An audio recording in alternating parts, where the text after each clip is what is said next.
de Beneibrit Uruguay. Es sin duda un enorme honor recibir al economista Gabriel Odone en este ciclo de conferencias que organizamos tradicional y regularmente y que la pandemia las ha convertido en Zoom conferencias.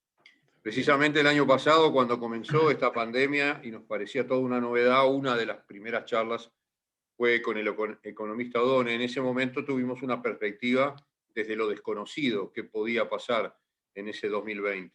Hoy en otras perspectivas vamos a escuchar esto que dice acá en pantalla, el camino de la recuperación económica en 2021, las incertidumbres y los desafíos.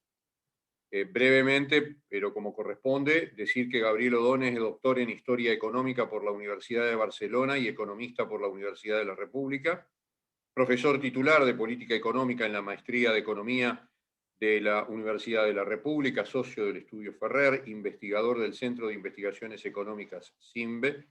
Ha publicado artículos académicos, libros y ensayos sobre economía política, crecimiento económico y comercio internacional. Ha sido consultor para el Banco Interamericano de Desarrollo, el Banco Mundial, el Banco de Desarrollo de América Latina, en Argentina, Bolivia, Chile, Ecuador, Estados Unidos, México, Paraguay y Uruguay. Profesor titular de la Maestría de Historia Económica de la Facultad de Ciencias Sociales de la Universidad de la República entre 1998 y 2014. Profesor titular de Economía Económica y Política Económica en la Licenciatura de Economía. A todos los que están presentes en este chat, bienvenidos nuevamente. Sepan que si quieren hacer preguntas pueden hacerlo, pero por escrito y al chat cuando se termine la exposición, de acuerdo al tiempo que normalmente tenemos, vemos cuáles de las preguntas formulamos, pero por escrito y directo al chat. Y por razones de organización, como ya lo dijo Franca Herbert cuando los saludo a todos, y es habitual, mantenemos sus micrófonos en silencio. Bienvenido, Gabriel, un gusto de vuelta y muchísimas gracias y adelante. Bueno, buenas noches y muchas gracias, Eduardo, por la amable presentación. Para mí, como les dije en la oportunidad anterior, es un honor poder en una institución tan prestigiosa como la de ustedes, poder ser invitado a exponer. Así que gracias, estoy agradecido por la invitación. La idea, como recién señalaba Eduardo, es hacer un repaso de la situación económica. Si ustedes me están viendo en pantalla, les voy a hacer una observación. Como yo tengo dos pantallas, la pantalla en la que voy a estar mirando, que es la que estoy siguiendo, que es más grande, no es la que tiene la cámara, entonces voy a aparecer como hablando un poco de costado quien esté mirando mi imagen. No es una falta de educación, sino simplemente un tema de comodidad. No hay problema. Les pido que me excusen por eso. Entonces, la idea es exactamente esta. La economía está en una fase de recuperación, eso es indudable.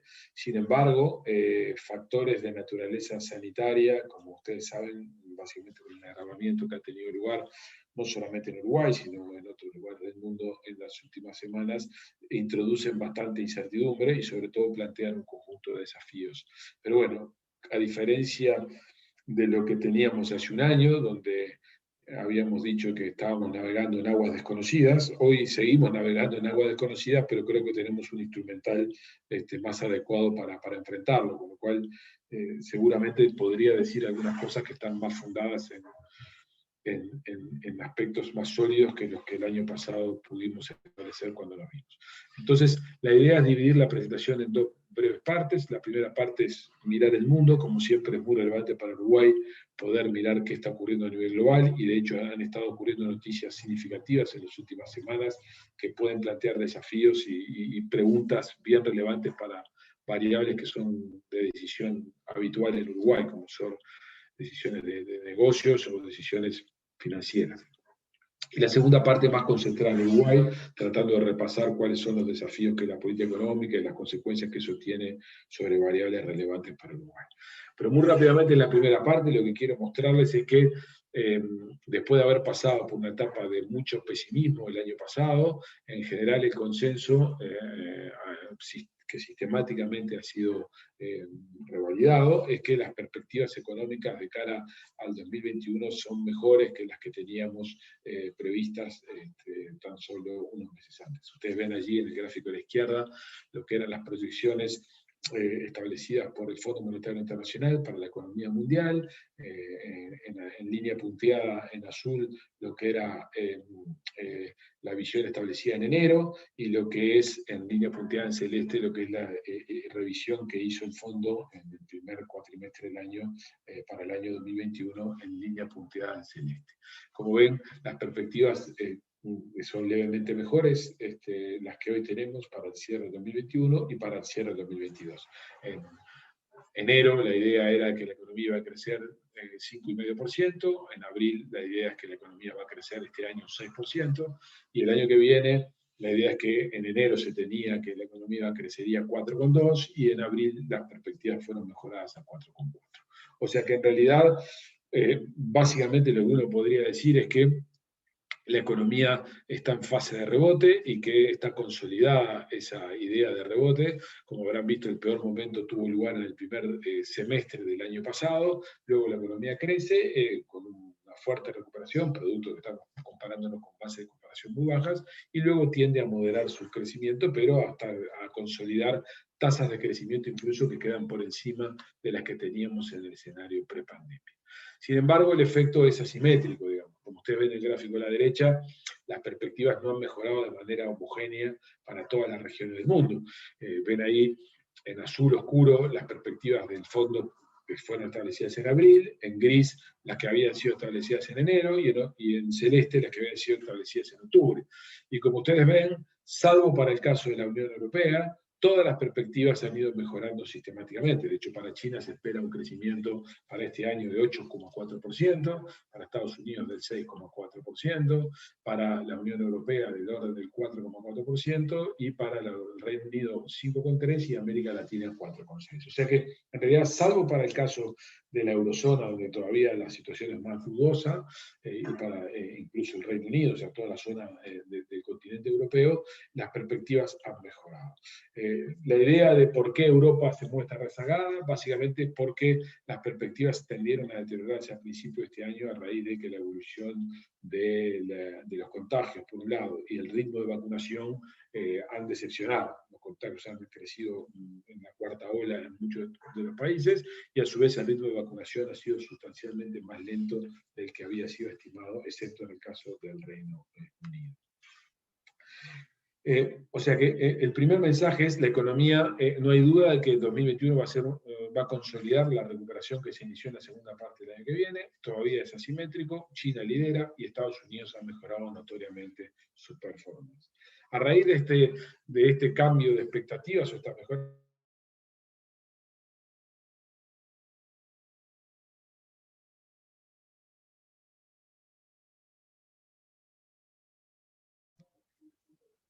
tuvo problemas de internet. Quedó sin internet. Sí.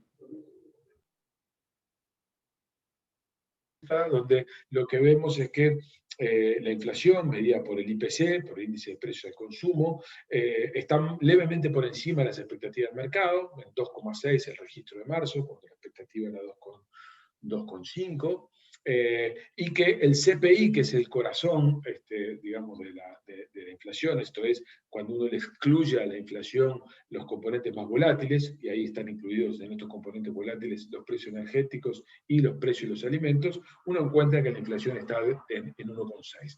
¿Eso qué nos dice? Nos dice que la inflación que mira la Reserva Federal, que es el CPI, está dentro del rango meta que el Banco Central de Estados Unidos tiene establecido. El Banco Central apunta a tener una meta inflacionaria del 2%, por lo tanto, medida por la CPI, que es excluyendo energéticos y alimentos. Por lo tanto, si la inflación está en 1,6, a pesar de este leve aumento de la tasa de inflación, que muestran los dos gráficos que están mostrados en la izquierda, está dentro del rango que el Banco Central o la Reserva Federal establecen como niveles normales. Y por el contrario, cuando uno se ubica en el gráfico de la derecha, la otra variable que la Reserva Federal observa, que es el empleo, uno encuentra que si bien hay un fuerte rebote a partir de abril del año pasado, después de una abrupta contracción del empleo, la recuperación del empleo está a mitad de camino, o sea, todavía nos falta un buen camino que recorrer para poder alcanzar los niveles de empleabilidad que tenía la economía de Estados Unidos hace un año, o sea, antes que la pandemia se manifestaran. Por lo tanto, con este contexto, inflación bajo control por ahora, y empleo en proceso de recuperación, pero lejos de alcanzar los niveles previos, todavía la política monetaria de Estados Unidos sigue siendo la política monetaria y la política macroeconómica en general expansiva. ¿Qué quiere decir esto? Con fuertes inyecciones de liquidez por el lado de la política monetaria y con fuertes expansiones fiscales por el lado de la política fiscal, con el propósito de ayudar a que la economía se recupere más vigorosamente, se restablezcan los puestos de trabajo, porque ni la inflación es un problema por ahora, ni el empleo ha alcanzado los niveles deseados. En ese contexto, la administración Biden que asumió se comunicó hace algunas semanas un refuerzo muy significativo del impulso fiscal. Lo que ustedes ven allí son para distintos momentos del tiempo, marzo del 2020, la primera línea horizontal establecida, diciembre del 2020, todo esto todavía hecho bajo la administración Trump, de paquetes de estímulos fiscales distribuidos a distintos tipos de perceptores de estos estímulos fiscales, estas ayudas fiscales. Como habrán visto desde el principio, los individuos han sido quienes han concentrado la mayor cantidad de compensaciones, tanto en la administración Trump como ahora en la administración Biden. Pero lo que es muy importante es que la administración Biden, en marzo del 2021, con el American Rescue Plan, que es este paquete de estímulo extraordinario, muestra una fuerte concentración otra vez en la ayuda a los individuos, de la mitad del paquete, más de la mitad del paquete adicional, que es por 9 puntos del PIB, repito, 9 puntos del PIB de ayuda, han estado destinados directamente a población.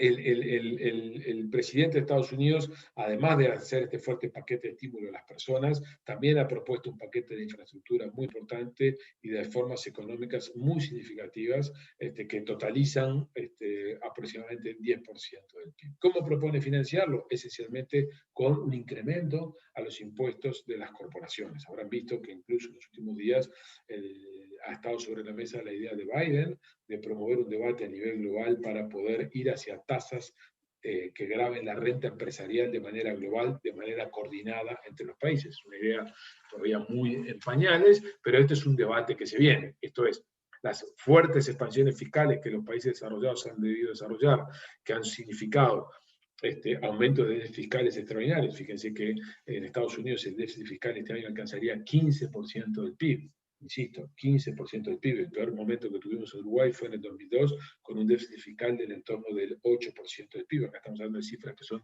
del doble. Y una deuda federal que llegaría a 130% del PIB, o sea, estamos hablando de deudas muy elevadas, en algún momento van a empezar a ser objeto de repago o de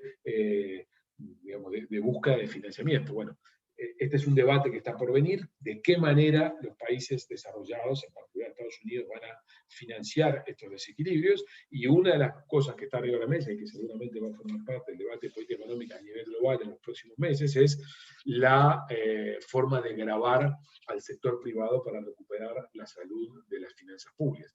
Y en principio lo que hoy parece predominar, por lo menos del lado de la administración Biden, algo que se comparte también en la administración de Macron, es ir por imposición sobre rentas empresariales. Algo que es fácil de decir, es muy difícil de implementar, entre otras cosas porque los países compiten por atraer inversiones con tasas tributarias relativamente competitivas. Pero este es un debate que está por venir, y por ahora la secretaria del Tesoro, la célebre Janet Yellen, lo que sigue diciendo es que todo el foco, toda la atención y toda la preocupación de las autoridades del Tesoro norteamericano están concentrados en favorecer una recuperación vigorosa y rápida de la economía norteamericana, porque allí es donde está el principal desafío. Ahora la pregunta es, y eso es lo que está arriba de la mesa en los mercados financieros, es qué impactos tienen estos estímulos fiscales, si existen riesgos de recalentamiento de la economía, esto es que la economía crezca por encima de su tendencia y que esto produzca presiones sobre los precios y por lo tanto acelere la inflación, y si eso tiene consecuencias sobre la política monetaria en Estados Unidos, en particular sobre un movimiento de tasas de interés.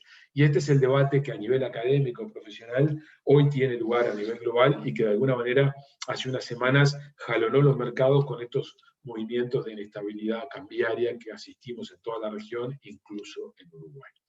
Aquí tenemos dos célebres economistas. Lawrence Summers fue secretario del Tesoro de Estados Unidos con Clinton, es una persona de la Universidad de Harvard, muy prestigiosa, lejos de ser, es un demócrata, pero lejos de ser un radical ortodoxo, digamos, más bien es un economista liberal en el sentido sajón, el de la palabra, en el sentido de atribuirle al Estado o al rol del Estado un papel determinante en el funcionamiento de la economía. Y a su vez tenemos a la derecha al señor Olivier Blanchard. Olivier Blanchard fue economista jefe del Fondo Monetario Internacional y a su vez hoy integra el comité técnico de excelencia que asesora a Macron al gobierno francés, porque Blanchard es francés, y también es un economista de naturaleza keynesiana. Esto es de naturaleza no ortodoxa, digamos, no conservadora en el sentido sajón de la palabra.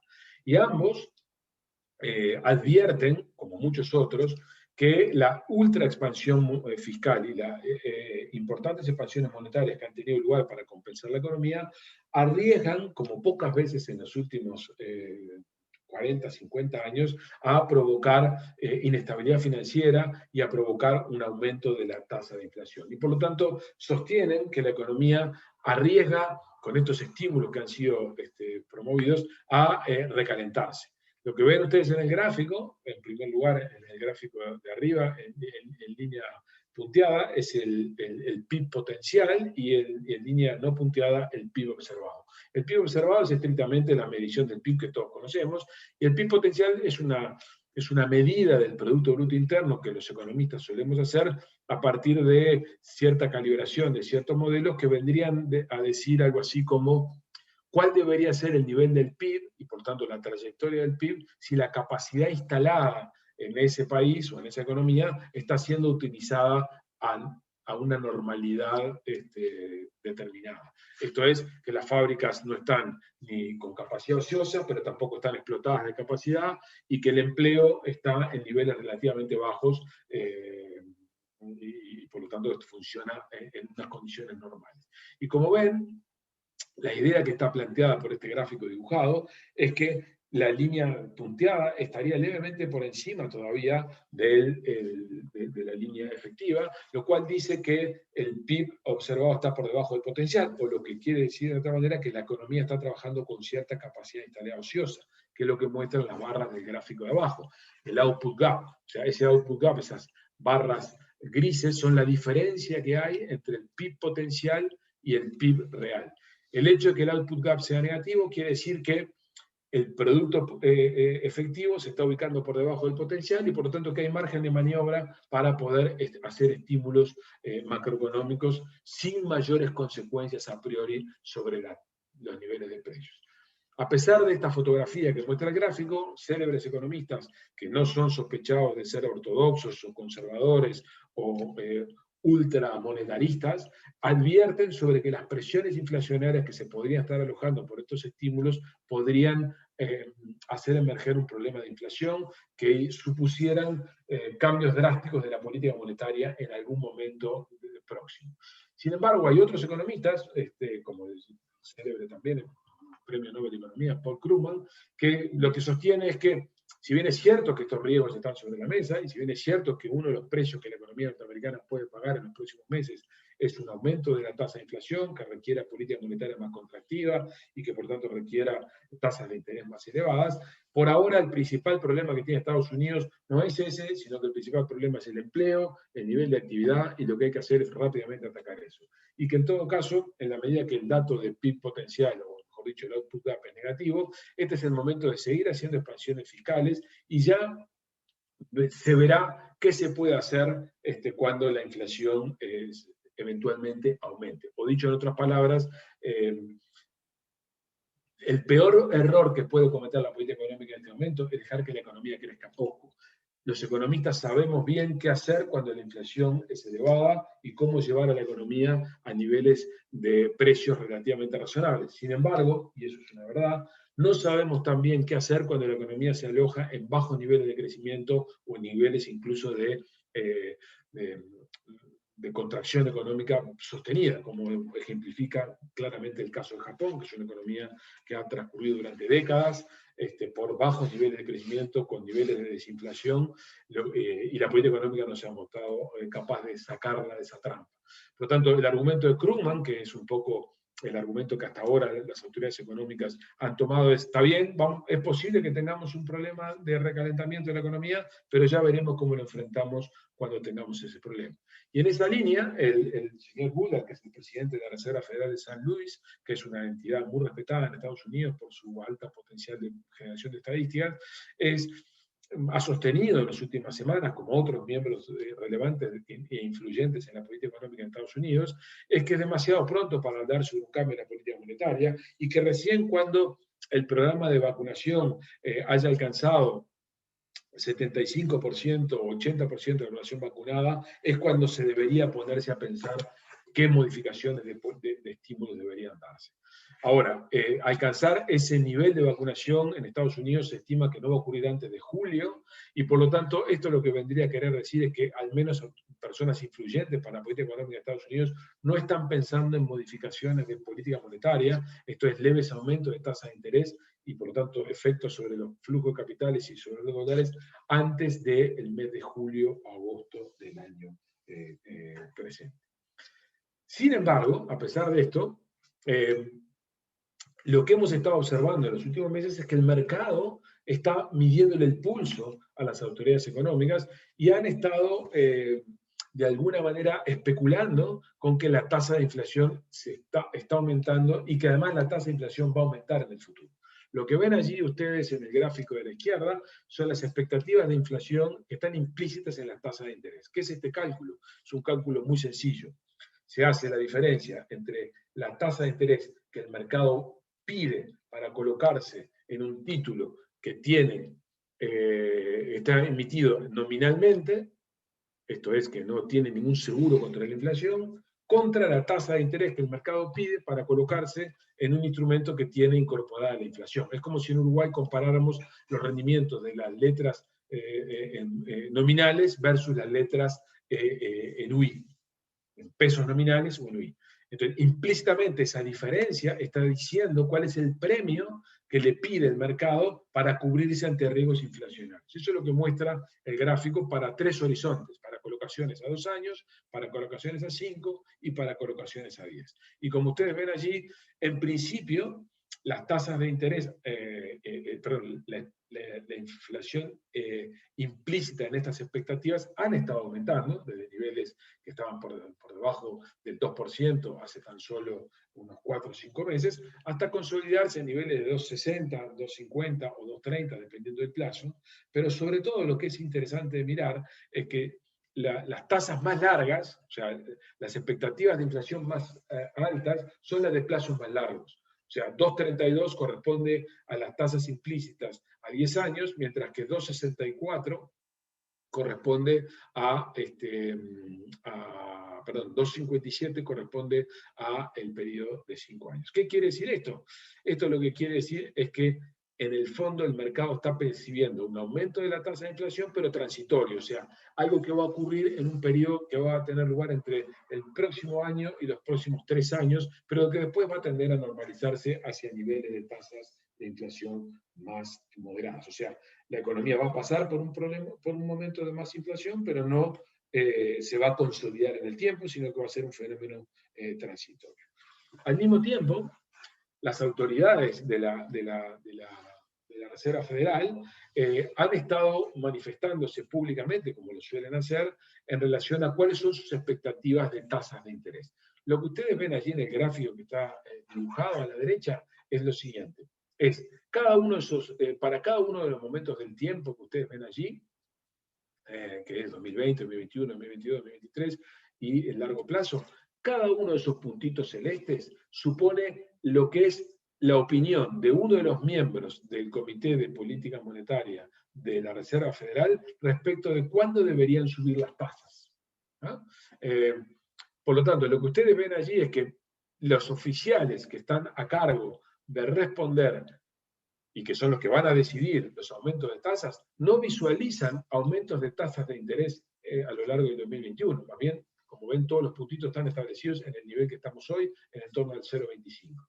Sin embargo, en 2022 vemos que ya hay 4 miembros de ese comité que empiezan a entender que pueden producirse aumentos. En 2023 esa dispersión es mayor y en el largo plazo, por supuesto, que la dispersión es mayor. O sea que la idea es que no solamente tomando indicaciones de mercado, sino tomando indicaciones de quienes toman las decisiones de política monetaria, en principio no es por ahora, no es en el corto plazo, no es en los próximos 3 o 4 meses donde vamos a observar modificaciones de la tasa de interés en Estados Unidos, porque el escenario que visualizan esencialmente es este que está aquí, dibujado en el cuadro que está puesto a la derecha. Una economía que en el año 2021 va a crecer al 6,5%, que es un crecimiento muy importante, una inflación que se va a mantener bajo control, pero un desempleo que se va a mantener todavía alto, en 4,5% de la población económicamente activa. Es recién en 2022 cuando la tasa de desempleo converja al 4%, incluso algo por debajo de eso, con una inflación que no se va a desarbitrar cuando eventualmente las modificaciones de tasa de interés podrían tener lugar. Pero por ahora no hay ninguna razón para pensar que las tasas de interés vayan a ser movidas en el corto plazo. A pesar de eso, y esto es lo que nos ocurrió en las últimas semanas, y seguramente ustedes han estado al tanto porque en Uruguay el tipo de cambio se movió, el mercado, y cuando digo el mercado, digo los agentes que colocan sus dineros en activos de renta variable, de renta fija, ya sea deuda, ya sea acciones, o que se mueven entre monedas, han estado especulando con que el mercado podría, o mejor dicho, que las autoridades podrían hacer modificaciones de tasas. Lo que ven en el gráfico de arriba son el rendimiento de la nota del Tesoro de Estados Unidos, o sea, el premio que paga una nota del Tesoro por colocarse en ella. Y lo ven para distintos plazos, 2, 10 y 30 años. Y si ustedes se fijan, los tramos largos de la curva, o sea, las colocaciones a más largo plazo, se han estado inclinando, se han estado aumentando. Dicho en otras palabras, los rendimientos pagos por las notas del Tesoro para plazos largos han estado creciendo, mientras que para los plazos cortos han estado estables. Y eso es interpretado, debe ser interpretado, como un intento del mercado por anticipar modificaciones de tasas de interés que están por venir. Y por eso que este gráfico es un gráfico largo. Si ustedes se fijan, aquí en este punto de 2021, cuando yo les muestro esta inclinación mayor, está puesto una barra gris, pero podemos volver al momento del 2013-2014, donde hay otra barra gris, donde ahí está escrito en rojo Taper Tantrum, que fue el otro momento en el cual hubo una normalización monetaria. Recuerden que después de la crisis subprime, Estados Unidos practicó políticas monetarias ultra expansivas con tasas de interés muy bajas, y allá por mediados de 2013, el presidente de la Reserva Federal, el célebre economista, no fue el nombre, se me va a venir, presidente de la Reserva Federal en ese momento, anunció que eventualmente se iba a iniciar un proceso de normalización de tasas, pero que estaba lejos de alcanzarse. Era un momento similar a este, donde el mercado especulaba con que hubiera una modificación de la tasa, y Ben Bernanke, que era el presidente de la Reserva Federal, que no me salía el nombre, anunció que era algo que se estaba estudiando, pero que en algún futuro iba a ocurrir. Y justamente ese fue el momento en que las tasas de largo se posicionaron altas, tendieron a quedar relativamente altas después, durante un tiempo, luego volvieron un poco a la baja. Pero lo que queremos decir con esto es que este es un momento asimilable a aquel momento del 2013-2014, cuando las autoridades se enfatizan de que por ahora no va a haber movimientos, pero al mismo tiempo el mercado especula con que sí va a haber movimientos. Y cuando eso pasa lo que muestra el gráfico de abajo, que es bien relevante para Uruguay. Lo que muestra el gráfico de abajo es el dólar, graficado el dólar, versus índice de monedas de países emergentes. ¿De acuerdo? Y lo que muestra el gráfico es lo siguiente. En celeste es el momento cero, indica aquel momento del 2013, que tuvo lugar en mayo del 2013, cuando Ben Bernanke hizo esas declaraciones. Y por lo tanto, toda la trayectoria de la línea celeste lo que indica son los meses transcurridos desde mayo del 2013, los días transcurridos desde mayo del 2013 hasta agosto del 2013, está en la cantidad de días. Y ustedes se fijan que esa gráfica lo que indica es una leve tendencia declinante que luego se termina de consolidar 64 días después. ¿Qué quiere decir esto? Quiere decir que cuando el mercado empezó a especular con que las tasas iban al alza, el dólar empezó a fortalecerse respecto de las monedas de los emergentes, o al revés, las monedas de los emergentes empezaron a debilitarse respecto del dólar. Y esa es la razón por la que la línea celeste muestra esa tendencia declinante, con algún periodo de estabilidad, pero que claramente termina en un nivel inferior que el que partió. Y en azul oscuro ven exactamente el mismo gráfico, pero en lugar de hacerlo entre mayo de 2013 y agosto de 2013, es entre febrero de 2021 y abril de 2021. Y son los días transcurridos también desde el momento en que este proceso de especulación empezó a tener lugar en febrero.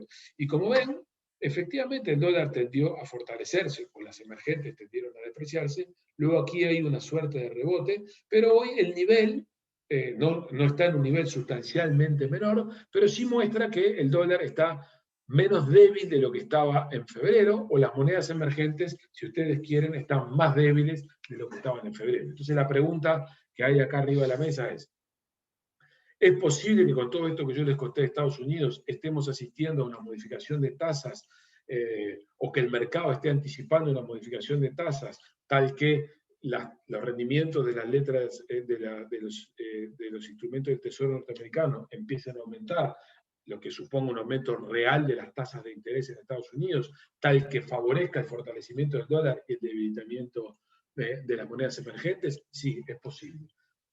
Nosotros creemos que no es un fenómeno, digamos, persistente y que va a tener mucha volatilidad, pero lo que sí es cierto es que el mercado está intentando medirle el aceite a la política económica y provocándolo para ver cómo reacciona y cuál es el timing del proceso de normalización financiera. Y por eso es que se habla del taper tantrum, que básicamente viene a ser como el berrinche del mercado, que es como un mercado que lo que está queriendo hacer es probar a las autoridades económicas qué es lo que quieren hacer. Y esto es lo que ha pasado en las últimas semanas en América Latina y en casi todos los países emergentes. Fíjense que ustedes lo que ven en el gráfico de la izquierda es la paridad de las monedas de distintos países respecto del dólar entre el 15 de febrero y el 20 de abril. Y como ven, todas las monedas se han tendido a depreciar respecto del dólar. La excepción está allí entre Sudáfrica, Chile y Paraguay. Paraguay por razones muy específicas, por su falta de conexión con el mercado internacional. El caso de Chile porque había habido una depreciación excesiva y una corrección del mercado. Pero si ustedes miran los demás, países como Turquía, países como Argentina, países como Rusia, países como Brasil, han tenido importantes depreciaciones. Y ahí está Uruguay metido entre esos países con una depreciación de casi 4% que tuvo lugar en ese periodo. La diferencia que hay con respecto a la situación que hubo en 2013 es que en aquel momento, si ustedes recuerdan, en 2013 estábamos en pleno auge de los commodities y por lo tanto casi todos nuestros países estaban creciendo a tasas muy aceleradas. En la mayoría de nuestros países el problema importante era la inflación y por lo tanto todos los países tenían tasas de interés de bancos centrales relativamente altas. Y eso es lo que muestra el gráfico de la derecha. En gris ven cuáles eran los niveles de tasa de política monetaria que había en varios de nuestros países en mayo de 2013, porque la preocupación central era la inflación. En Uruguay la tasa de interés de referencia era 9,25, en Brasil era 8, en Paraguay era 5,5, etcétera, etcétera.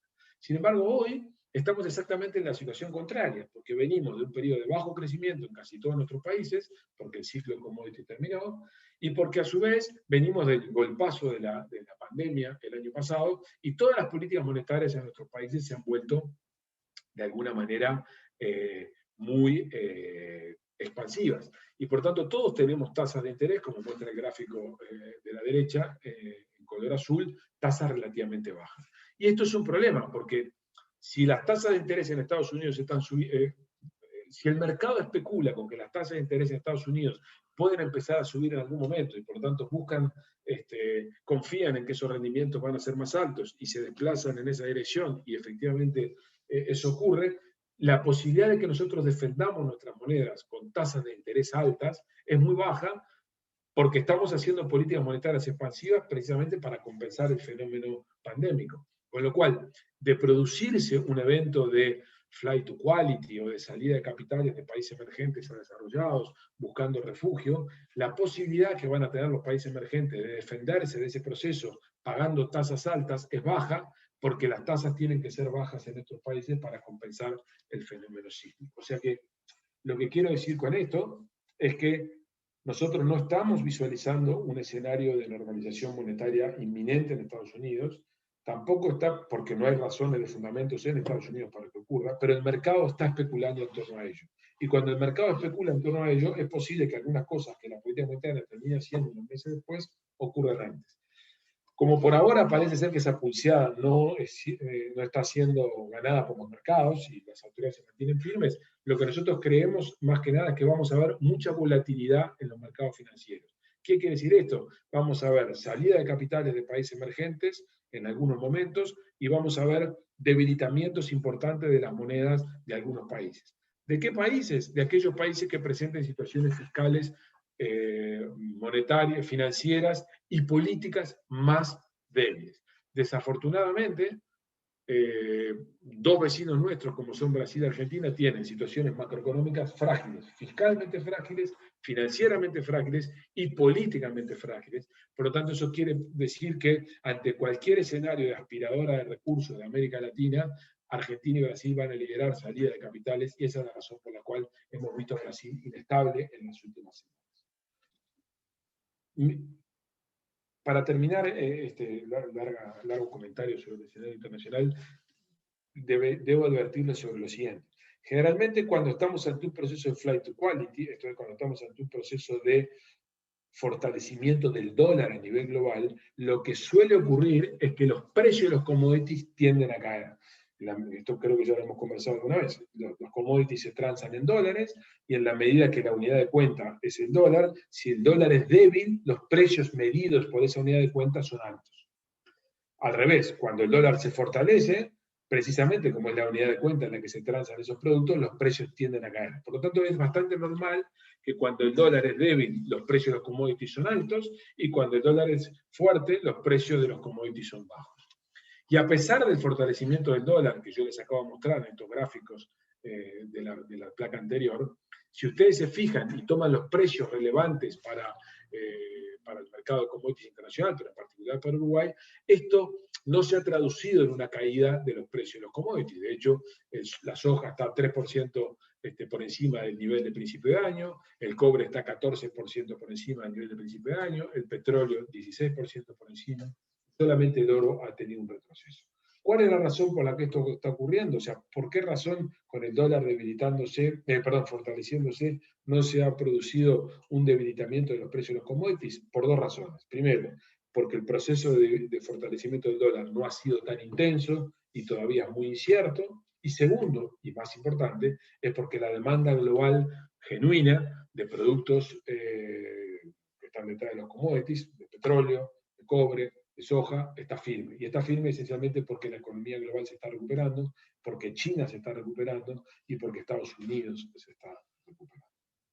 El último comentario es de nuestros dos vecinos.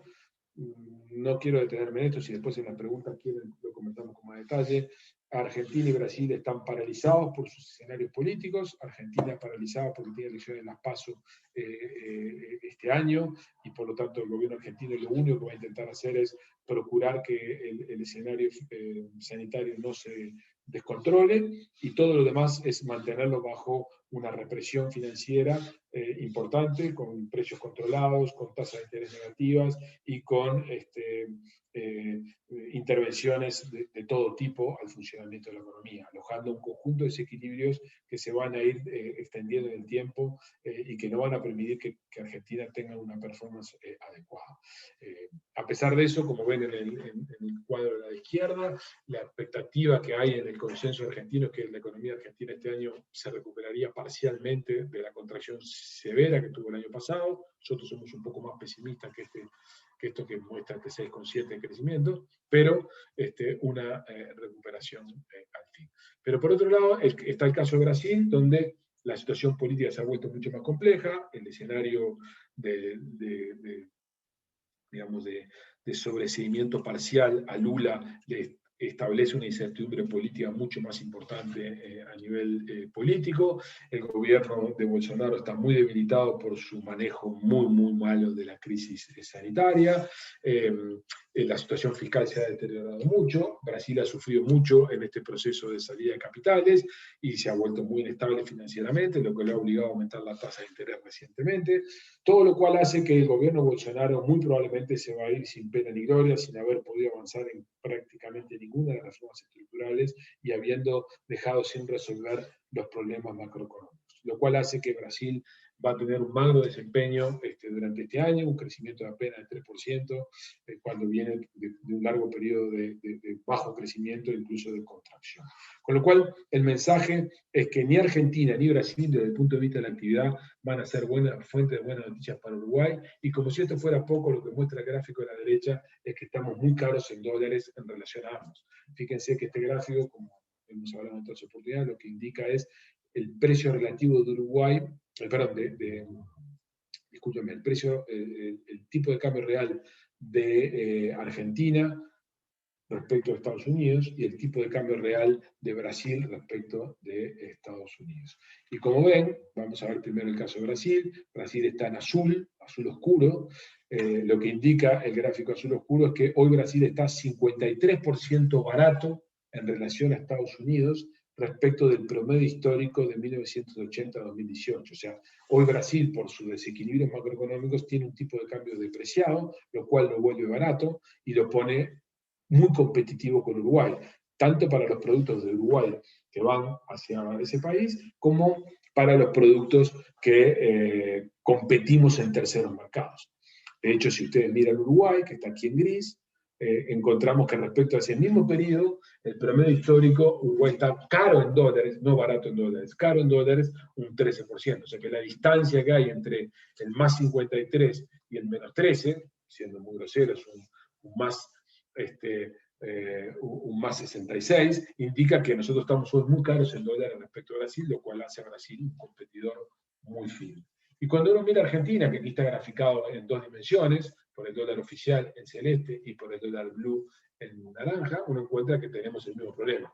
Ya sea el dólar oficial es el relevante para los bienes, el dólar blue es el relevante para el turismo, que es el canal principal de comercio en Argentina, indica que Argentina está muy barato en dólares respecto a Uruguay. Lo cual, ¿qué quiere decir? Quiere decir que aún en un contexto de apertura de fronteras, aún en un contexto sanitario más favorable, si Uruguay abriera fronteras en este momento, es muy probable que el efecto de actividad fuera ambiguo, porque es verdad que tendríamos potencialmente más candidatos turistas a visitarnos, pero al mismo tiempo es verdad que en la frontera la competitividad de precios que ambas economías tendrían respecto a Uruguay sería tanto mayor que el resultado final de una apertura de fronteras sobre la actividad, sobre todo algunos departamentos, está indeterminado. Por lo tanto, la fragilidad macroeconómica, la inestabilidad política y las dudas que hay sobre las perspectivas de estas dos economías, más estos desequilibrios financieros que muestra este tipo de cambio real, sugieren que no deberíamos esperar de Argentina y de Brasil ninguna ayuda. Por lo tanto, en síntesis, lo que temo haberme extendido demasiado en esta intervención inicial, pero creo que era importante para contextualizar Uruguay, lo que tenemos es todavía una economía global caracterizada por fuertes expansiones fiscales, fuertes expansiones monetarias, con riesgos de que haya burbujas en los mercados de activos, por razones de que las tasas de interés precisamente son muy bajas, pero por ahora con un escenario de dólar relativamente débil y de abundante liquidez. O sea, el escenario financiero global está en perspectiva de cambio, todavía no sabemos cuándo ni a qué velocidad, pero sí sabemos que por ahora sigue siendo benigno para un país como Uruguay. El principal riesgo está en estas novedades que están puestas a la derecha, que en la medida que haya un riesgo de sobrecalentamiento en economías desarrolladas, el recogimiento de la piola monetaria o de la contracción monetaria sea más vigorosa y más rápida de la que esperábamos, y eso cambie las condiciones financieras de acceso a financiamiento, de precio de los commodities, de tasas a las que nos endeudamos, lo cual cambie drásticamente el escenario para Entonces, dicho eso, voy a concentrarme rápidamente en Uruguay para darles algunos comentarios. Primero, pantallazo general. Ustedes ven ahí una serie larga del PIB a la izquierda, que lo que sugiere es que la economía uruguaya, como muestra en el último tramo del gráfico azul, ha experimentado una contracción importante, de hecho la contracción más importante desde el año 2002, donde la economía del año pasado cayó 5,9%, y con un empleo que también tuvo una contracción significativa, como lo que muestra el gráfico de la derecha. De hecho, el año pasado se llegaron a perder 100.000 puestos de trabajo, luego se recuperaron unos 40.000, pero el efecto neto es un efecto de haber perdido 70.000 puestos de trabajo el año pasado. De hecho, tenemos 110.000 puestos de trabajo menos de los que teníamos en 2014. Eso es lo que muestra el gráfico de la derecha, donde estamos en el nivel de empleo de prácticamente el año 2009. Cuando uno mira el PIB, uno encuentra que el nivel del PIB de Uruguay de hoy es similar al que teníamos allá por 2012. O sea que la economía uruguaya ha tenido, entre el estancamiento que se prolongó entre 2015 y 2019 y la contracción del 2020, hemos perdido prácticamente 8 años en términos de actividad y de empleo. A pesar de esa mala performance, todos los datos del año pasado indicaban que la cosa venía bien. De hecho, la segunda mitad del año pasado, el segundo semestre del año pasado, es evidente que la economía estaba en recuperación. Eso es lo que muestra el gráfico de la izquierda, donde la economía había pasado por una fase muy bajista allá por junio, pero a partir de la normalización de la actividad había empezado a rebotar, y todos los indicadores, tanto los interanuales como los desestacionalizados, sugerían que estábamos creciendo. De todas maneras, al final del año 2020, el PIB de la economía estaba 3,2 abajo de lo que había sido antes del inicio de la pandemia. Y cuando uno mira la composición por sectores, que es lo que muestra el gráfico de la derecha, uno encuentra que esa recuperación que estaba teniendo lugar el año pasado estaba fundamentalmente concentrada en las actividades agroexportadoras, esto es, orientadas al exterior, y en la construcción, fuertemente influenciada por el inicio de la obra de UPM. Pero el resto de las actividades, sobre todo las de esparcimiento, casa, comercio, alojamiento y otras actividades vinculadas a los servicios, con fuertes contracciones. O sea, la economía se venía recuperando, aunque de manera asimétrica. Ese era el diagnóstico que nosotros teníamos a fines del año pasado. Como no tenemos datos del primer trimestre todavía del Producto Bruto Interno de Uruguay, tenemos que usar algunos indicadores de proximidad para poder estimar qué está pasando. Y si ustedes se fijan, acá tenemos distintos indicadores que sugieren que al menos en los primeros 2 meses del año, entre enero y febrero, la economía seguía en franco proceso de recuperación. Eso lo vemos, o sea, lo que ustedes ven en cada uno de estos gráficos es para cada uno de los años, en celeste 2019, en azul 2020, en naranja 2021, cómo es la performance de cada una de estas variables. Acá está la venta de nafta, venta de gasoil, solicitud de exportación, venta de automóviles 0 kilómetros, recaudación de la DGI y venta de cemento porno. Y como ustedes ven, en todos los casos 2020 tuvo esta contracción significativa a mitad de año, pero luego el proceso fue de recuperación en ventas de combustibles, en solicitudes de bienes de exportación, en venta de automóviles 0 kilómetros, incluso en recaudación de la DGI. Y como ven en la gráfica naranja, todas las tendencias del primer bimestre del año, de todas las variables, mostraban un proceso de recuperación. O sea, la economía se venía recuperando en la segunda parte del año pasado y además se venía confirmando esto en el primer bimestre por indicadores coincidentes de la actividad que teníamos disponible para el primer bimestre. Sin embargo, y esto es lo importante, el deterioro de la situación sanitaria que ocurrió a partir de marzo han puesto esto en clave de que hay que mirarlo con cuidado. O dicho en otras palabras, todavía no tenemos datos de estas variables que les estoy mostrando acá para los meses de abril y mayo, por supuesto mayo porque no ha empezado a transcurrir, que nos permitan confirmar qué está pasando con esto. Tenemos solamente algunos indicadores parciales. Y un indicador parcial que es bastante interesante de usar en este contexto, que se está usando en muchos lugares del mundo, es el índice de movilidad de Google expresado por Uruguay. Lo que este gráfico muestra es el nivel para distintos tipos de dimensiones que provocan la movilidad, gente que se mueve para ir a comercio o a recreación, gente que se mueve por razones de habitacionales, o gente que se mueve en estaciones de transporte, o gente que se mueve por razones vinculadas al trabajo. La idea es comparar ese nivel de movilidad con el que teníamos exactamente hace un año. Este indicador debe ser leído es a qué nivel estamos de distancia respecto de esta línea horizontal, de cuál era el nivel prepandemia. Y como ustedes observan, en todas las variables, excepto en la residencial, estamos en niveles de movilidad por debajo de lo que teníamos en la prepandemia, y además, incluso en algunos indicadores con un proceso de leve deterioro respecto del que teníamos en marzo. O sea que en realidad, si bien no tenemos datos de Producto Bruto Interno, no tenemos datos de indicadores coincidentes, ya sabemos que por indicador de movilidad que se produce diariamente, tenemos la pista de que la movilidad se redujo de manera significativa, está otra vez en niveles relativamente bajos, como se alcanzó en diciembre, como se alcanzó en algún momento del inicio de la pandemia, lo cual muy probablemente dé lugar a un deterioro en la actividad en las próximas semanas. Mayo y junio van a ser meses complicados en términos de actividad.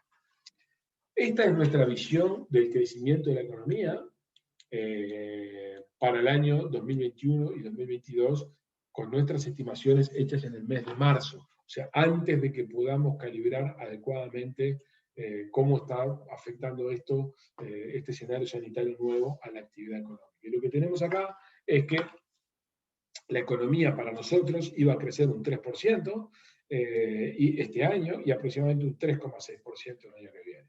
Fundamentalmente este 3% estaba previendo la continuidad del proceso de recuperación y los impulsos asociados a las obras de infraestructura, asociadas a UPM, y a la mejor performance del sector externo de la economía uruguaya, que está atravesando un buen momento porque los precios internacionales están en terreno positivo y porque climatológicamente, a pesar del déficit hídrico del año pasado, fue un buen año. No obstante esto, nosotros vamos a revisar nuestros pronósticos de crecimiento y es probable que este crecimiento, en lugar de ser del 3, se parezca más a un 2,6, un 2,7 en la próxima revisión, cuando estemos en condiciones de calibrar un poco mejor este fenómeno que ha tenido lugar en el primer trimestre.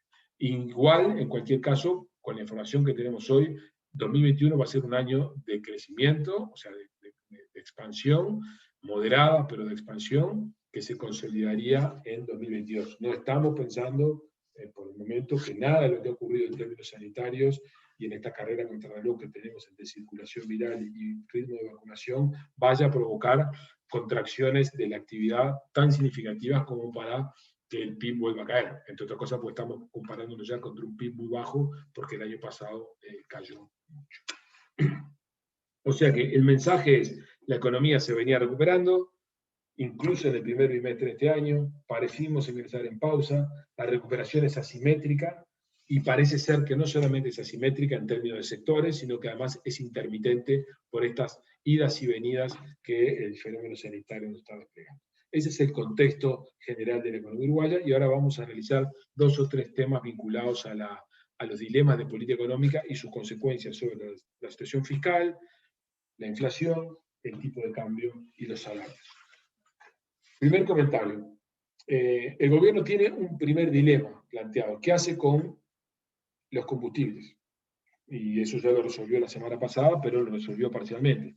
¿Por qué? ¿Qué hace con los combustibles? Porque los combustibles, el precio del petróleo, como yo les mostré antes, está creciendo en relación al año pasado, ya está casi un 16-17% por encima, y por lo tanto, tiene que el costo de importación de combustible de ANCAP no es el mismo que tenía el año pasado. Lo que ustedes ven graficado ahí es precisamente en barras las importaciones de petróleo en valor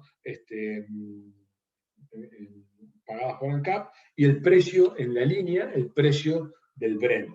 El año pasado el precio del Brent promedio $42 el barril y las importaciones de petróleo fueron de 762 millones de dólares.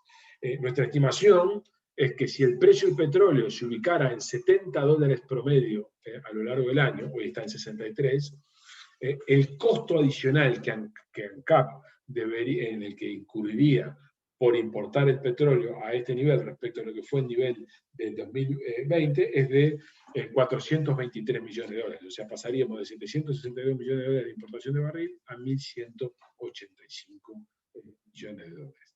La semana pasada el gobierno tuvo que enfrentar esta decisión, decir, bueno, ¿qué hago?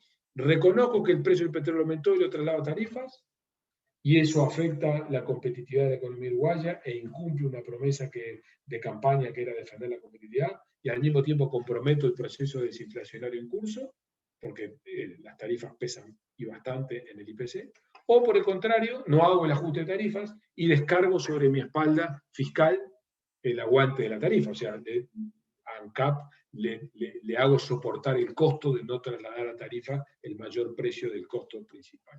El gobierno decidió no aumentar y nos anunció que esa decisión supone solamente en el mes de abril una pérdida de 30 millones de dólares que se agregan a los 60 millones de dólares que ya había perdido ANCAP por no haber aumentado combustibles en enero y febrero.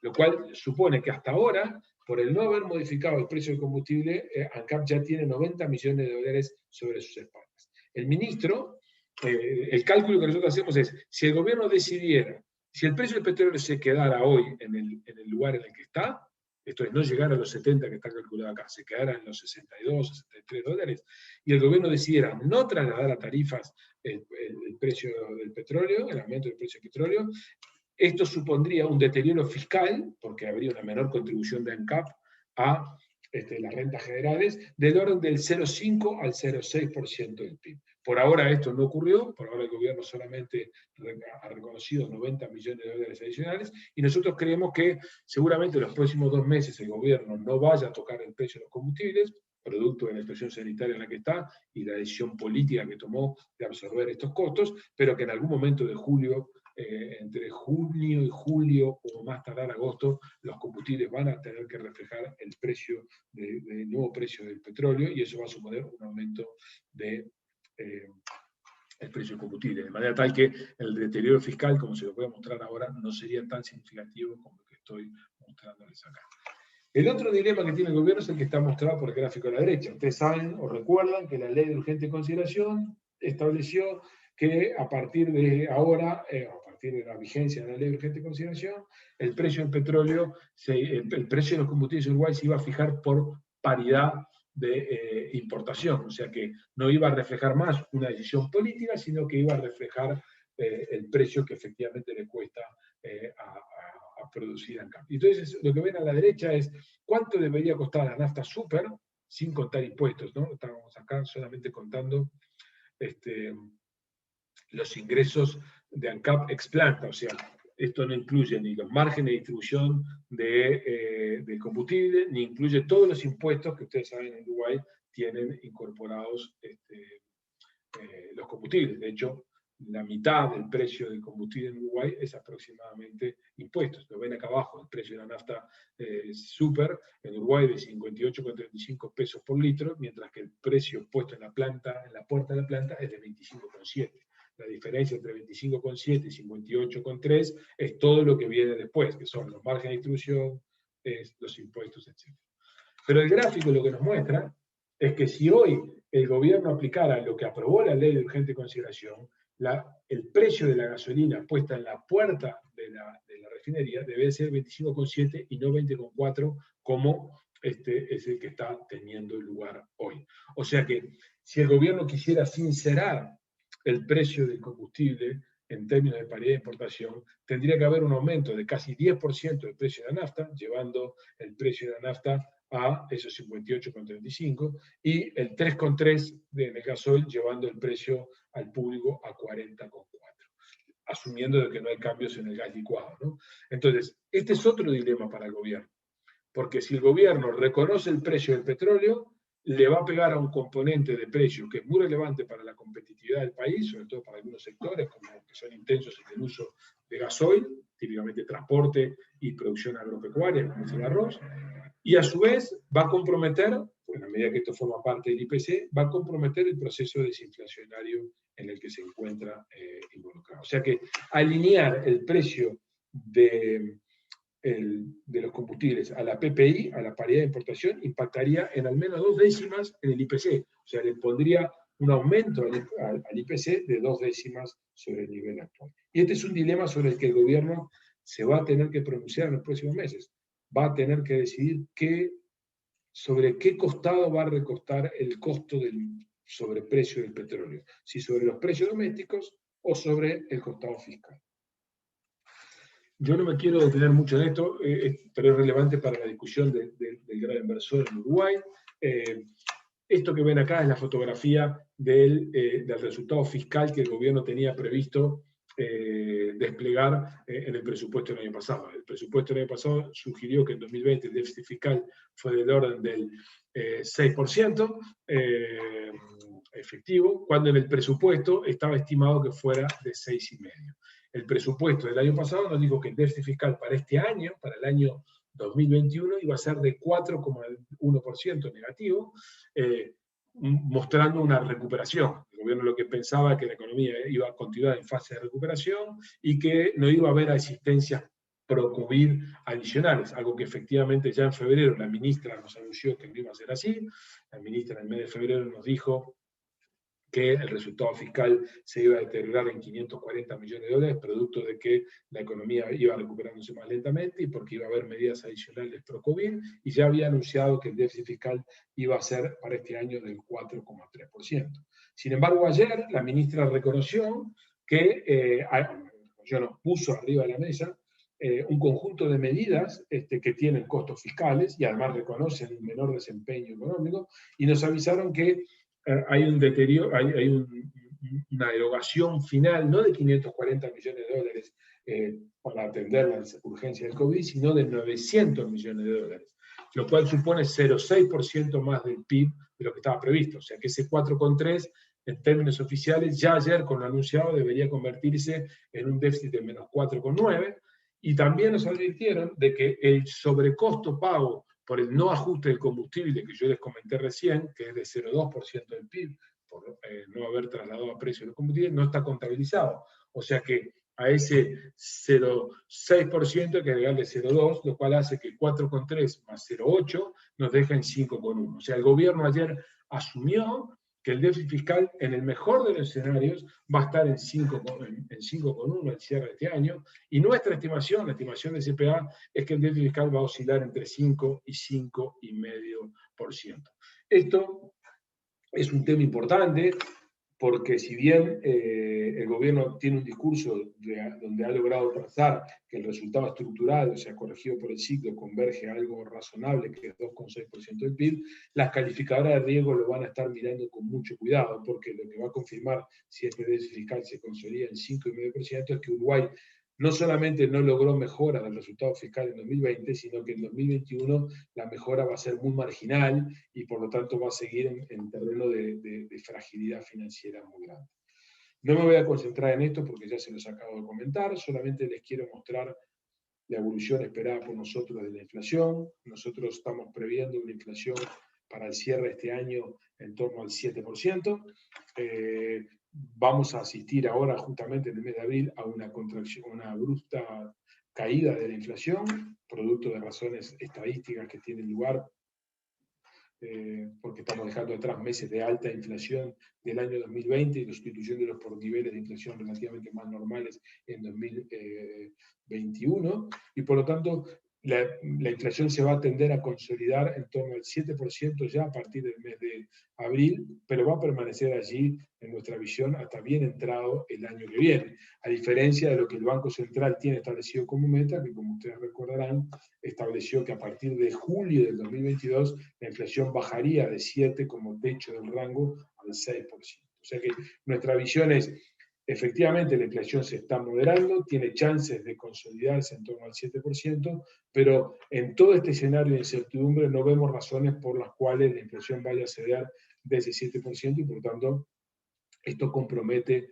el objetivo de desinflación que el Banco Central se ha propuesto de llevar la inflación el año que viene al 6%. Mientras esto ocurre, el Banco Central se ha tenido que mostrar más activo en el mercado de cambios, producto precisamente de lo que les contaba al principio, a la medida que el dólar se fortaleció en el mundo y las monedas emergentes se debilitaron, para que en Uruguay hubiera un debilitamiento menor del peso, menos intenso del peso, el Banco Central volvió a practicar intervenciones de mercado y volvió a comprar, volvió a inyectar dólares en el mercado con el propósito de evitar que el deterioro fuera mayor, y eso logró que después de este proceso de depreciación importante que tuvo lugar en las primeras semanas del año, el dólar haya tendido a estabilizarse en estos 44,1, 44,2, en lo que ha estado oscilando en las últimas semanas. Esto también muestra las dificultades que las autoridades tienen para mantener esa idea de una política monetaria mucho más transparente, con menos intervención en el mercado cambiario y mucho más alineada a la inflación, que era lo que habían estado anunciando, porque en Uruguay un movimiento del tipo de cambio muy abrupto podría meterse sobre el sistema de precios y perjudicar el funcionamiento de la economía. El último comentario tiene que ver con empleo y salarios. Solamente les quiero mostrar que a algo similar que yo, de la foto que les mostraba en Estados Unidos. Después de una abrupta caída del empleo, como la que tuvo lugar el año pasado, el empleo se estuvo recuperando el año pasado, pero todavía estamos lejos de alcanzar los niveles previos a la pandemia. Por lo tanto, estamos con niveles de ocupación por debajo, como les decía, estamos 60.000 puestos de trabajo por debajo de los que teníamos al cierre del año 2019. Esta afectación del empleo negativa ha afectado más a las personas jóvenes que a las personas mayores. Como ustedes ven, los ocupados jóvenes han caído 11% en relación a lo que teníamos en 2019, mientras que en el total de los ocupados la caída fue apenas fue del 4%. O sea que el efecto que está teniendo el fenómeno del empleo está siendo más intenso, como suele ser habitual en las mayores economías del mundo, en las personas más jóvenes. Y a su vez esto está provocando efectos sobre la pobreza y sobre la desigualdad. Como ustedes ven acá, donde los ingresos de los hogares que más cayeron son los del decil 1, o sea, los del 10% de la población más pobre, mientras que los del decil 10, que son los del 10% de la población más rica, cayeron también, pero cayeron de manera menos intensa. Y esto genera hacia adelante un problema digamos, a resolver, porque como en toda economía ocurre, cuando se produce un evento tan disruptivo y tan grave como el del año pasado, las personas con menos protección social son las que más ven afectados sus puestos de trabajo, sus niveles salariales, lo cual está generando en potencia un problema de pobreza. Y ahí ustedes ven un mapa de distribución de la pobreza. Tenemos con 100.000 personas más que han caído bajo el nivel de pobreza el año pasado, fuertemente concentrada en los niños, y este es un problema muy severo en Uruguay. La buena noticia para Uruguay es que los adultos mayores en Uruguay ocupan una baja proporción de la pobreza, pero sin embargo, en contracara de eso es que los niños son los que pagan el precio más alto, básicamente porque las tasas, digamos, los mecanismos de protección social que el país tiene definidos son muy potentes para los adultos mayores y son bastante más frágiles para los niños, y a su vez porque las tasas de natalidad en la población socioeconómicamente más pobre son mucho más altas que las de las niveles de ingreso relativamente más altas. Y este es un problema de agenda para el gobierno. El primer problema de agenda es el fiscal, segundo problema de agenda es la desinflación, tercer problema de agenda es el empleo y sus efectos sobre la pobreza. Son tres temas bien relevantes que se agregan al problema sanitario que está en curso. El último comentario tiene que ver con los salarios. No los voy a aburrir mucho con esto. Es el dilema final que tiene el gobierno para enfrentar la situación compleja económica que tiene por delante. Solamente déjenme decirles que el gobierno tiene dos compromisos que son difíciles de mantener.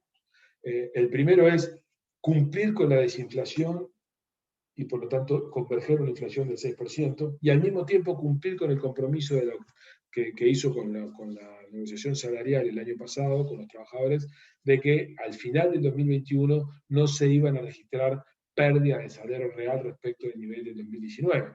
O sea, esto quiere decir que el gobierno tiene que arbitrar recuperación salarial en algún momento del 2022, con el propósito, de la segunda mitad del 2021, perdón, con el propósito de cumplir con estos objetivos.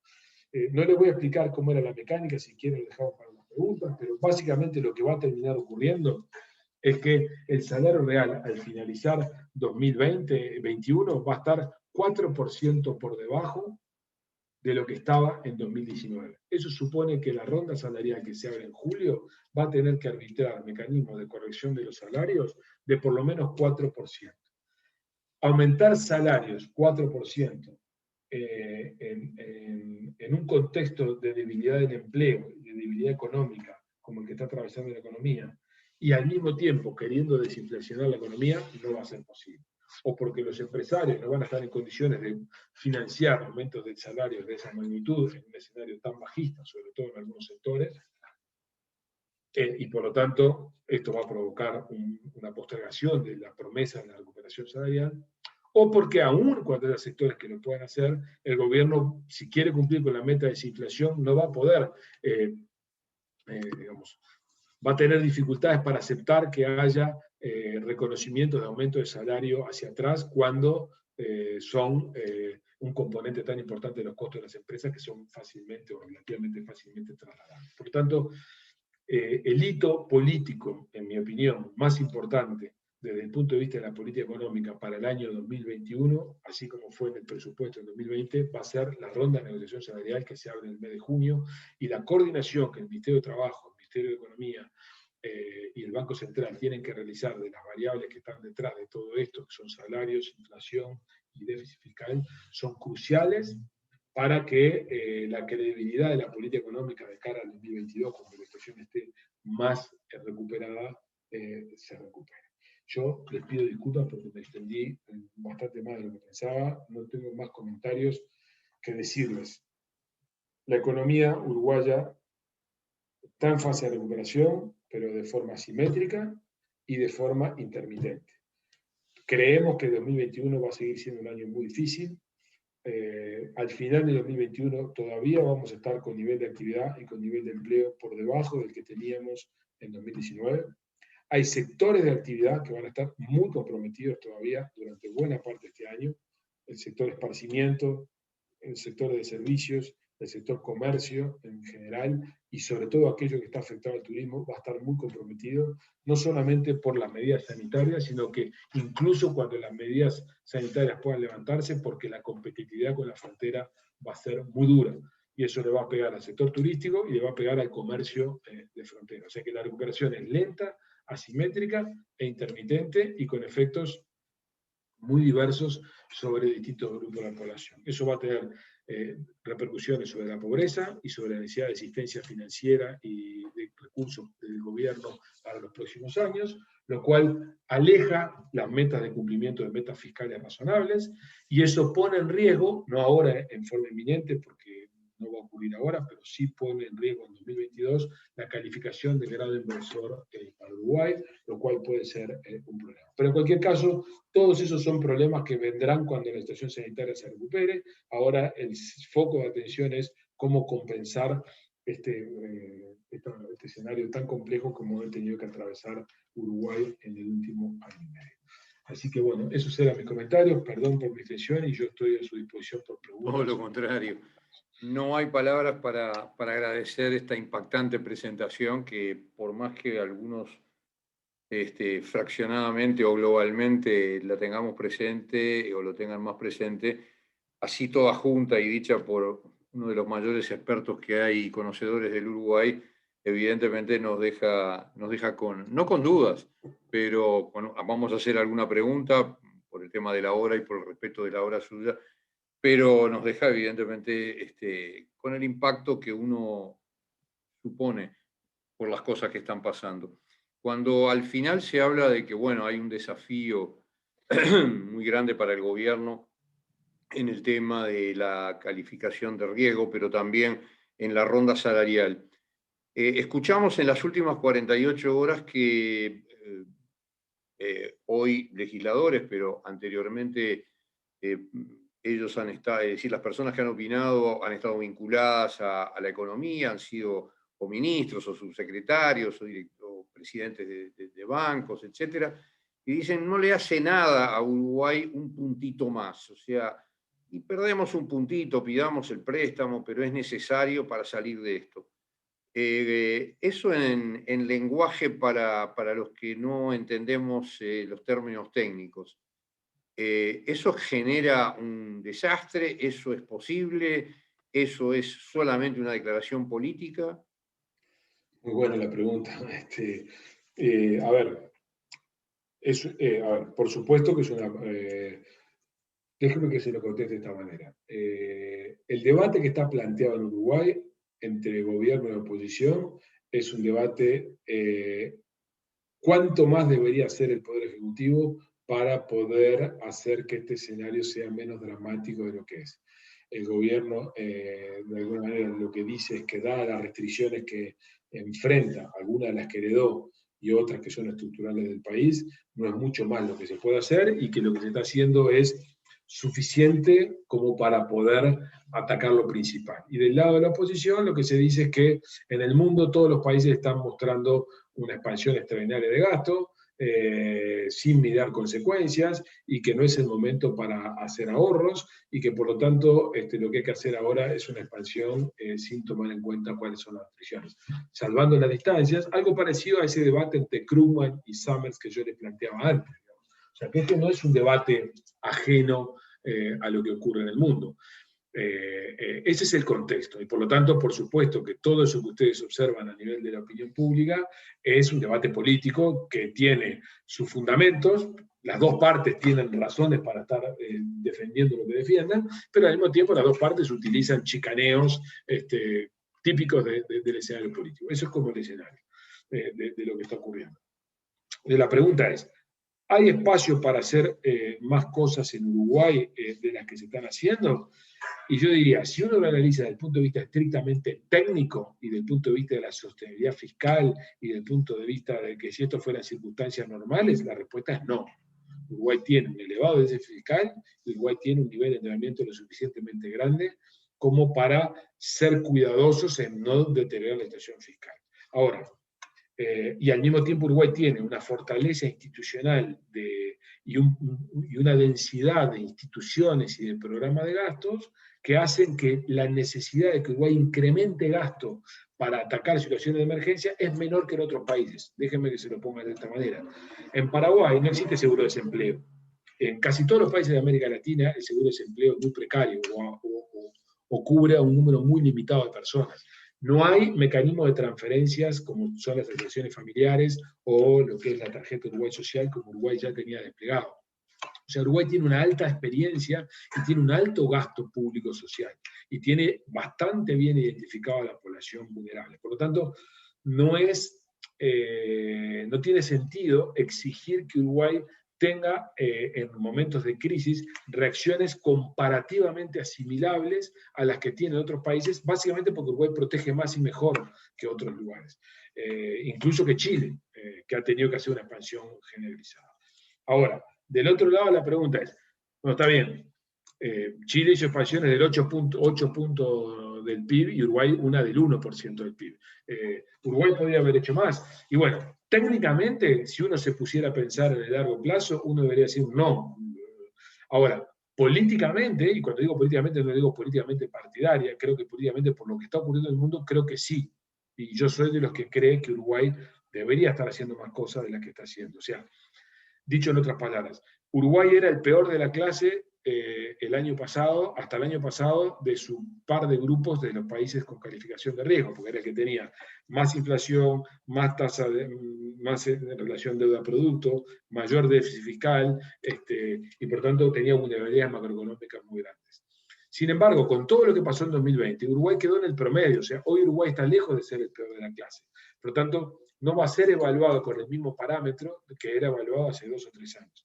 Y al mismo tiempo, lo que uno tiene que calibrar en situaciones de estas características es que toda la afectación que se produce sobre el empleo o todo el deterioro, toda la ruptura del tejido empresarial de las micro, pequeñas y medianas empresas que tienen lugar de manera relativamente rápida, son muy difíciles de reconstruir una vez que la cosa vuelve. O sea, si esto fuera un fenómeno transitorio, de baja intensidad y corto, por decir algo, si esto hubiera durado lo que duró entre abril y julio del año pasado, la estrategia de de apretar los dientes, de dar ayuda a la población más vulnerable, pero apostar a que la situación se recomponía y que el sector privado iba a recuperar tasas de rentabilidad tal que alojaran inversiones razonables, solamente despejando la incertidumbre fiscal y desinflacionando la economía, parecía un camino discutible, pero razonable. Ahora, habiendo transcurrido 1 año y medio de esto, en mi opinión, y esto quiero ser muy objetivo en esto, esta es la opinión de Gabriel Odone y es muy controversial y controvertida. Está claro, está claro. Yo creo que habiendo transcurrido 1 año y medio, ya estamos en un terreno en el que el riesgo de los costos en los que podemos quedar pagando por los próximos años son más altos que los riesgos que asumimos si nosotros tenemos un desvío fiscal mayor. Por lo tanto, yo, si hubiera tenido responsabilidad, hubiera actuado sobre un programa de infraestructura, de obras de infraestructura más contundente para atacar empleo, hubiera atacado estos problemas para la micro y la mediana empresa, aliviando carga fiscal antes de lo que se hizo, y estaría pensando, como ayer se hizo, y creo que está bien, extendido los beneficios para la población vulnerable. O sea, no estoy diciendo que habría que hacer cosas muy distintas a las que se están haciendo, sino en envergadura mayor de la que se hizo y con más velocidad. Pero insisto, es un terreno opinable porque la estrategia del gobierno, y no hay que perder de vista, que no solamente es su estrategia, es el mandato que recibió del electorado y es lo que prometió en campaña. El gobierno está siendo consistente con lo que prometió en campaña y eso es una cosa buena para la democracia. Gobiernos que hacen lo que prometieron hacer. El gobierno, su estrategia es: yo voy a ser creíble fiscalmente y por eso hago una consolidación fiscal y hago la reforma de la seguridad social, hago esto, hago aquello, hago un ajuste fiscal, voy a desinflacionar la economía y voy a mejorar la competitividad. Si hago esas 3 cosas, el sector privado, que viene muy castigado de 5 años, va a recuperar la confianza y va a invertir. Y eso me va a sacar adelante. Con ese diagnóstico el gobierno asumió y ganó las elecciones. Esa estrategia que era razonable antes de la pandemia y que podía ser razonable cuando la pandemia tuvo corta duración y Uruguay la manejó muy bien durante casi todo el 2020, en mi opinión, empieza a estar obsoleta y requiere de algún tipo de ajuste para evitar que se nos desfonde. O sea, recuerden 2002, una cosa que duró, lo que duró 2002, nos generó una generación de chiquilines primero y de adultos después, de personas con escasa vinculación con el mundo de lo formal, con el mundo de la actividad, con el mundo del empleo, con el mundo de la educación. Eso se paga por mucho tiempo. Y eso es algo que uno, en un contexto como este, internacional tan complejo, donde todos los países están gastando, uno se puede girar con los organismos internacionales, se puede girar con las calificadoras de riesgo, se puede girar con los inversores diciendo: nosotros somos un país serio, tenemos credibilidad, no somos unos dispendiosos, nunca hemos incumplido nuestro pago de deuda, por lo tanto vamos a hacer esfuerzos extraordinarios, vamos a tener un deterioro fiscal adicional este año, pero nuestra recomposición viene a partir del 2024 o el 2023. Eso es fácil de decir para alguien que no está en el gobierno, es muy difícil de arbitrar cuando uno está ahí, por lo tanto es una opinión de lo que yo pienso que habría que hacer, pero con la precaución de que yo no estoy en el gobierno, ni estoy en el mundo de la política y no conozco el N restricciones que se me puede estar escapando. No sé si contesté. Entonces, sí, no está claro. Entonces, para redondear y terminar, uno puede esperar que la ronda salarial de los próximos meses va a ser muy dura de ambas partes y va a ser un tiempo difícil de enfrentamiento, no solo político, sino fundamentalmente económico. Bueno, a ver, yo creo esto. Yo creo que los empleados, primero, hay sectores muy críticos y muy combativos que no negocian. ¿Por qué? Porque tienen acuerdos largos. Construcción, salud y transporte. Esos 3 sectores, como tienen acuerdos largos, no van a negociar. Y esos 3 sectores son 3 sectores conflictivos por lo que pueden paralizar y por la capacidad de movilización que tienen. Quedan todos los demás. En esos sectores yo me imagino el sector empleador llegando con una tesis que va a decir: yo no tengo margen para aumentar salarios. Si mis márgenes están, salvo en algún sector muy particular, no hay margen para aumentar salarios. Imagínense el sector esparcimiento, el sector servicios. Del otro lado vamos a encontrar a los trabajadores diciendo: muy bien, pero nosotros el año pasado acordamos no aumento salarial y estamos alojando una pérdida del 4% de salarios y el gobierno se comprometió con nosotros a que no perdiéramos salario al cierre del 2021. ¿Qué hacemos ahora?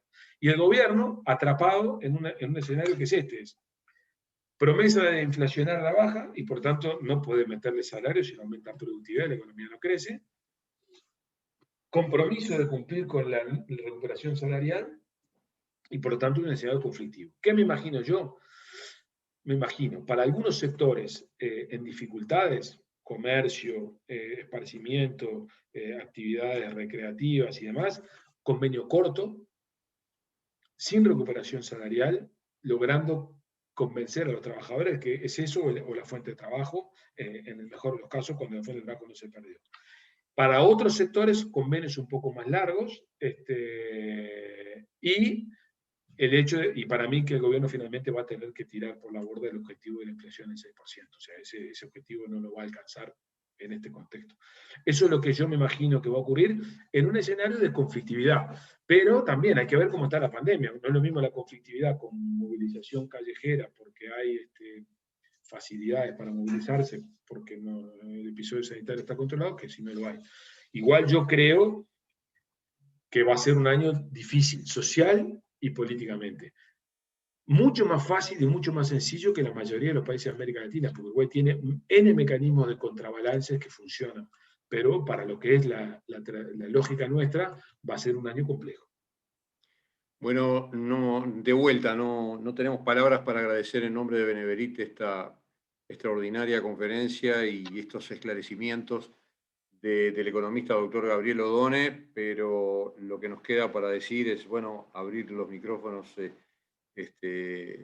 Branca, por si alguien quiere saludar, y nosotros despedirnos de todos. Muchas gracias por acompañarnos esta noche, y a Gabriel en particular, muchísimas gracias. Y bueno, y al igual que el año pasado, como Gabriel es muy, muy generoso con la Benebrit, nosotros capaz que elegimos mal este año, el año pasado capaz que elegimos mejor, pero bueno, igual elegimos algo que lo dejamos a partir de mañana en el estudio.